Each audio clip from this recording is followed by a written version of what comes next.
मोठ्या प्रमाणामध्ये नाशिक शहरामध्ये मतदान होणार आहे. तर पोलीस प्रशासनापासून कसा बंदोबस्त केला हे होणार आहे आणि असंवेदनशील जे स्पॉट आहे त्याला आपण कसं करणार आहे? आपण त्याच्यावरती पाणी दौरा पण केलाय काही आत्ता काल परवामध्ये, तर काय सांगू त्याच्यात? नाशिक शहर पोलीस पूर्णपणे इलेक्शन वोटिंग आणि काउंटिंगसाठी तयार आहे. आम्ही मोठ्या प्रमाणावर प्रिव्हेंटिव्ह ॲक्शन्स घेतलेले आहेत. साधारण 500 लोकं आपण तडीपार केलेले आहेत आपल्या नाशिक शहरामधून. त्याचबरोबर 800 लोकं आपण 110 जे जुनं होतं आणि नवीन BNSचं 129 आहे, त्याच्या अंडर बाउंड डाऊन केलेले आहेत. 2 MCOCच्या कारवाया केलेल्या आहेत, 2 MPDAच्या कारवाया आपण केलेल्या आहेत. वेपन्सच्या आपण 12 केसेस केलेल्या आहेत. 36 केसेस लिकरच्या केलेल्या आहेत, 5 ड्रग्सच्या केसेस केलेल्या आहेत.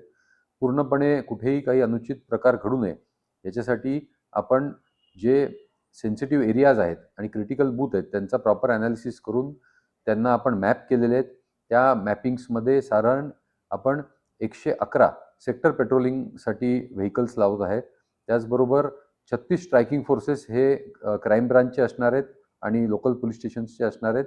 कुठल्याही अनुचित प्रकार जर घडला तर आपण 5 ते 7 मिनिटामध्ये त्या ठिकाणी पोहोचू शकतो, अशा प्रकारचं नियोजन नाशिक पोलिसांनी केलेलं आहे.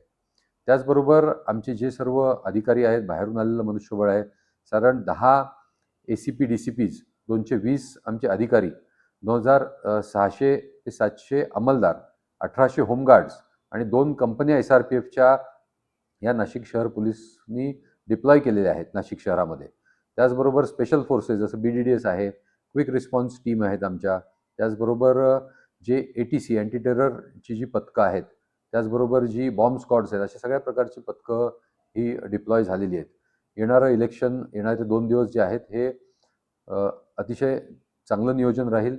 नागरिकांना माझी विनंती आणि आव्हान आहे की आपणही 100% मतदान करावं आणि आपलं मत जे आहे, जो आपला अधिकार आहे आणि जो आपली कर्तव्य पण आहे, ते आपण बजवावं.